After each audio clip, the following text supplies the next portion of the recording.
जय श्री राधे कृष्ण। आइए आज आप सब जानेंगे वर्ष 2023 में भाई दूज का त्योहार कब मनाया जाएगा। इस दिन पूजन का टीका लगाने का क्या समय होगा।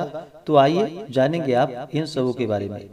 आप सभी को भाई दूज की ढेर सारी शुभकामनाएं। आप सभी के जीवन में लक्ष्मी नारायण की कृपा से आप सभी को सभी प्रकार के सुख और समृद्धि की प्राप्ति हो। कार्तिक माह के शुक्ल पक्ष की द्वितीया तिथि के दिन, जो कि इस दिन को यम द्वितीया, भैया दूज, भाई दूज आदि नामों से जाना जाता है। इस दिन भाई अपने बहन के घर जाकर के अपने बहन का जो कि आतिथ्य स्वीकार करते हैं। इससे अकाल मृत्यु का भय नहीं होता है। इस दिन विशेष करके जो कि वणिक वृत्ति वाले व्यवहार दक्ष वैश्य मासी पात्रादि का पूजन करते हैं। इस कारण इसे कलमदान पूजा भी कहते हैं। और इस दिन भाई अपनी बहन के घर भोजन करते हैं, इसलिए यह भैया दूज नाम से विख्यात है।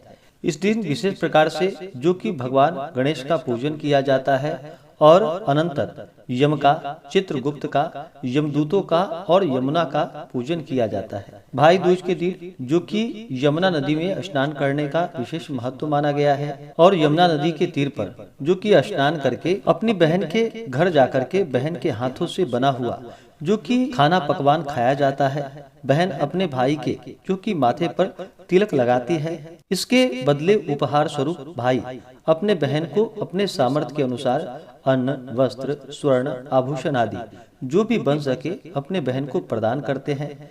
इससे यम का भय नहीं होता है। भाई दूज यानी यम द्वितीया पर यमराज को प्रसन्न करने के लिए बहनें व्रत धारण करती हैं। भाई दूज के दिन यमराज के साथ उनके सचिव चित्रगुप्त की पूजा की जाती है। चित्रगुप्त का जन्म ब्रह्मा जी के चित्त से हुआ था।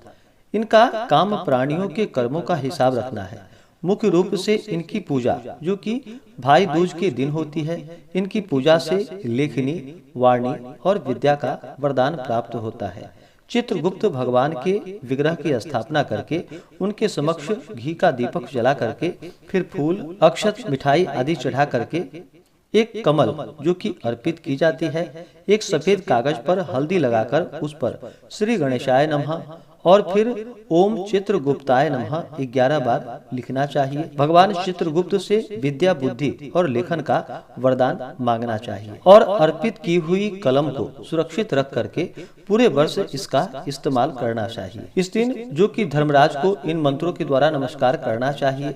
धर्मराज नमस्तुभ्यं, नमस्ते यमुनाग्रज, पाहि माम, किम करह सार्धम, सूर्यपुत्र नमस्तुते से यम की और जो कि यमस्वर नमस्तेस्तु यमुने लोक पूजिते वरदा भव मे नित्यम, सूर्यपुत्री नमस्तुते से यमुना की और मासी भाजन संयुक्तम ध्यायेतम च महाबलम, लेखनी पट्टिका हस्तम चित्रगुप्तम नमाम्यहम्। इस प्रकार से चित्रगुप्त की प्रार्थना करनी चाहिए। इस प्रकार व्रत को धारण करने से और इस दिन अपने भाई के माथे पर जो कि तिलक लगा करके अक्षत लगानी चाहिए। भाई को आशीष देनी चाहिए, भाई को भोजन करानी चाहिए और भाई उपहार स्वरूप अपने बहन को जो कि जो भी आपसे बन सके अपने श्रद्धा और सामर्थ्य के अनुसार बहन को अन्न, वस्त्र, आभूषण आदि जो भी हो उन्हें प्रदान करने चाहिए। इस प्रकार से यमराज का विशेष कृपा प्राप्त होता है तथा अकाल मृत्यु का भय नहीं होता है और स्त्रियों का भी सौभाग्य अटल होता है। इस दिन बहन को चाहिए कि वह भाई को जो कि शुभ आसन पर बिठाकर उसके हाथ पैर धुलाए, गंधादि से उनका पूजन करे और दाल, भात, फुलके, कढ़ी, सीरा, पूरी, चूरमा अथवा लड्डू, जलेबी, घेवर आदि यथा सामर्थ्य उत्तम पदार्थों का भोजन करावे और भ्रातस्तवा नुजाताहम भुक्ष्व भक्तमिमं शुभम प्रीतमे यमराजस्य यमुनाया विशेषतः से उनका अभिनंदन करना चाहिए। इसके बाद भाई अपने बहन को यथा सामर्थ्य अन्न, वस्त्र, आभूषण और स्वर्ण मुद्रादि द्रव्य देकर उससे शुभाशीष प्राप्त करे। यदि जो कि सहजा सगी बहन न हो तो पितृव्य पुत्री यानी कि काकी की कन्या, मातुल पुत्री यानी कि मामी की बेटी या मित्र भगिनी, मित्र की बहन, इनमें से जो हो उनके यहाँ भोजन करे। यदि यम द्वितीया को यमुना के किनारे पर बहन के हाथ का बनाया हुआ भोजन करते हैं तो उससे भाई की आयु वृद्धि और बहन के अहिवाद यानी कि सौभाग्य की रक्षा होती है।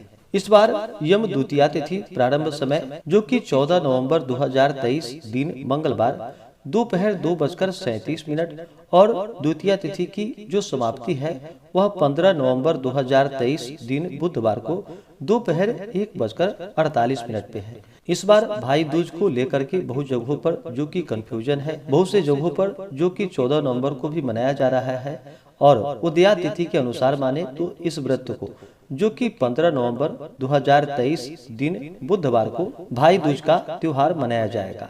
15 नवंबर को सूर्योदय का जो समय है वह समय सुबह 6:15 और सूर्यास्त शाम 5:10। राहु काल का जो समय होगा वह समय सुबह 11:42 से दोपहर 1:05 तक होगा। 15 नवंबर को योग जो कि अतिगंड योग दोपहर 12:08 तक होगा। उसके बाद शुकर्मा योग होगा। इस दिन रवि योग भी बन रहा है जो कि बड़ा ही अच्छा है, जो कि सुबह 3:01 से शुरू होकर के 15 नवंबर को अगले दिन जाकर के सुबह 6:44 तक रवि योग होगा। नक्षत्र जो कि ज्येष्ठा नक्षत्र रात्रि 3:01 तक होगा। उसके बाद मूल नक्षत्र होगा। 14 नवंबर को अगर आप पूजन कर रहे हैं, टीका लगा रहे हैं, तो इस दिन पूजन का जो समय होगा 14 नवंबर को वह दोपहर 1:23 से दोपहर 3:19 तक होगा।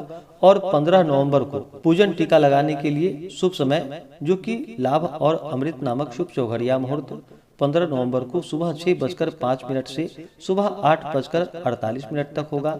उसके बाद फिर शुभ नामक चौघड़िया मुहूर्त का जो समय है वह समय सुबह 10:10 से सुबह 11:32 तक होगा। तो आप इस दौरान जो कि पूजन आदि का कार्य संपन्न कर ले। बहन अपने भाई के माथे पर टीका लगाए और भाई अपने बहन को उपहार में अपने सामर्थ्य के अनुसार जो भी आपसे बन सके वो उन्हें प्रदान करे, तो यह बड़ा ही पुण्यफलदायी होता है। तो आशा करता हूँ कि यह जानकारी आपको अच्छा लगा हो। ऐसे ही ज्ञानवर्धक जानकारियाँ प्राप्त करने के लिए चैनल पे अगर आप नए हैं तो चैनल को लाल बटन दबा करके सब्सक्राइब करें, साथ में बेल आइकन घंटी को दबाएं ताकि मेरे वीडियो का नोटिफिकेशन आपको समय से मिलता रहे। वीडियो को लाइक करें, शेयर करें, सुखी रहें और स्वस्थ रहें। जय श्री राधे कृष्ण। धन्यवाद।